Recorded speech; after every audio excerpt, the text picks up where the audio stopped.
95% of people who fast consistently never flip the one metabolic switch that actually makes fat burning predictable, not because their fast isn't long enough, not because they lack discipline. Because no one ever explained the simple science that controls when your body stops burning food and starts burning fat.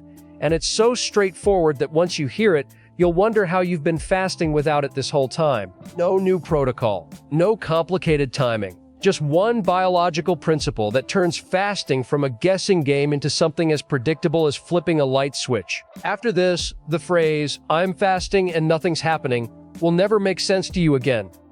Alright, let's get into it. That's not clickbait, it's literally how your metabolism works. And the reason it sounds too simple is because it kind of is. The problem was never complexity. The problem is that nobody sat you down and explained what's actually happening during a fast. So let me be that guy, because I spent a long time overcomplicating this myself. Longer fasts, stricter protocols, more rules, until I realized the answer was embarrassingly simple. You run on two fuel sources. Glucose, which comes from the food you eat, and stored fat. There's no third option. No secret energy pathway. You're either burning what you just ate, or burning what you stored. And here's what changes everything. You have a very clear preference. You will always burn glucose first. Think of it like a phone plugged into the wall. As long as the charger's connected, the battery doesn't get touched. Your stored fat? That's the battery. Glucose is the charger. So the entire game of fasting, the whole point, is about one thing: unplugging the charger long enough to finally switch to the battery. That's the switch. That's the machine. And once you understand when it flips and what keeps it from flipping, fasting stops being confusing. But here's where most people accidentally break it, without even knowing there was something to break. When you eat, food gets broken down into glucose. Insulin rises to shuttle that glucose into your cells. As long as insulin stays elevated, you're in storage mode, receiving fuel, organizing it, putting it away. Your metabolism isn't going to the pantry to pull out old reserves when fresh groceries just arrived. That would make zero sense, right? So the first thing that has to happen is, insulin has to drop. Not to zero, that's not how it works, but low enough for the signal to land. Okay, no new fuel is coming. Time to open the reserves. For most people, this takes roughly 8 to 12 hours after the last meal. And here's the kicker, that's the exact point where most people either break their fast or go to sleep thinking the job is done. But the job isn't done. It's just starting. See, once insulin drops, something else has to rise. And this is the part almost nobody talks about, which is wild because it's the whole mechanism that makes fasting actually burn fat. When glucose runs low, stored fatty acids get released from fat cells, travel to the liver, and get converted into something called ketones. Ketones are just backup fuel, the emergency generator kicking in because the main power went out. And here's why I call it a machine. This doesn't happen randomly. It follows the same sequence every single time. Glucose drops, insulin drops, fatty acids release, liver produces ketones, fat burns. Every single time. The reason so many people think fasting doesn't work isn't that their metabolism skipped a step. It's that they unknowingly hit the reset button before the sequence could finish. Sound familiar? You fast, you feel like you're doing everything right, and still nothing. That's not bad luck. That's the reset. And here's what causes it. Your fasting app timer means nothing to your biology. It doesn't matter that you officially started at 8 p.m. The only question that matters is new fuel coming in or not? And this is where people mess up without knowing it, because there are things that look completely innocent, that don't even feel like eating, that spike insulin just enough to restart the clock. That splash of milk in your coffee, reset. That 0-calorie, flavored water with sweeteners, for some people, partial reset. That gum you chew to survive the morning.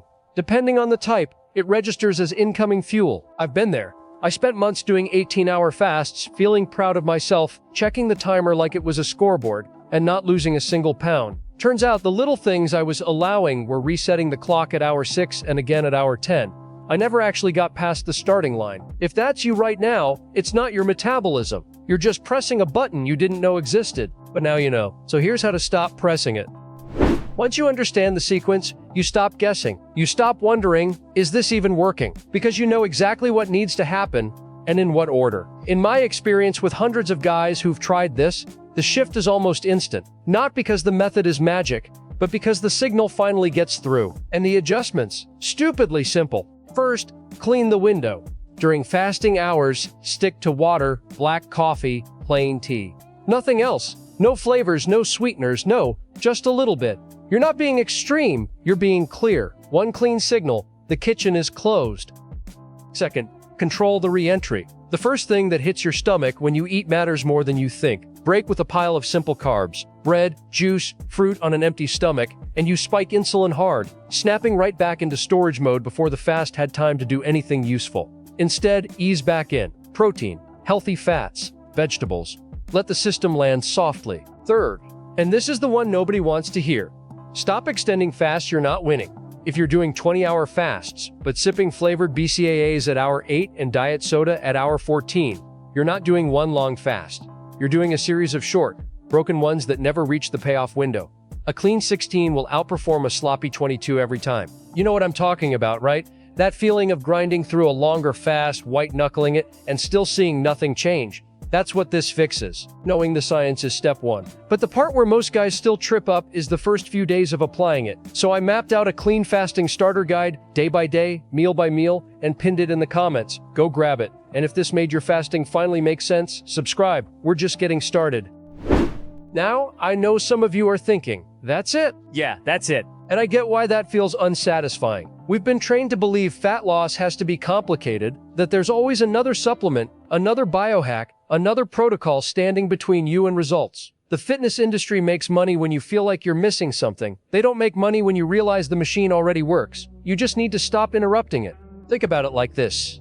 You've got a fireplace and you want it to burn through a specific pile of logs. That's your stored fat. The fire's already lit. The wood's already there. All you have to do is stop throwing wet newspaper on top of it every few hours. Stop smothering the fire and it burns exactly the way it's supposed to. That's what a clean fast looks like from the inside. The fire is going. You just keep tossing stuff on it and wondering why it won't catch. Here's what I want you to walk away with. Fasting is not a discipline contest. It's not about who can suffer longer. The person doing a clean 16 with nothing but water is getting more done than the person grinding through 24 hours while sipping on flavored garbage.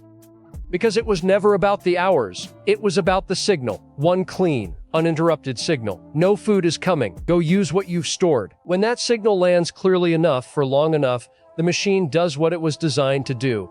Predictably, reliably.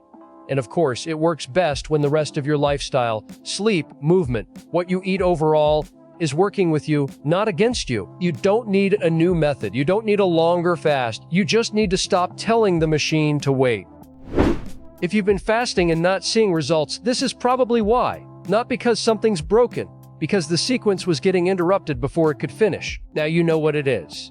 You know what resets it. And you know the fix is simpler than anything the internet ever told you. From this point forward, every fast you do is going to feel different because now you're not guessing. You're operating the machine. This video is for educational and informational purposes only. Always consult a healthcare professional before making changes to your diet or fasting routine.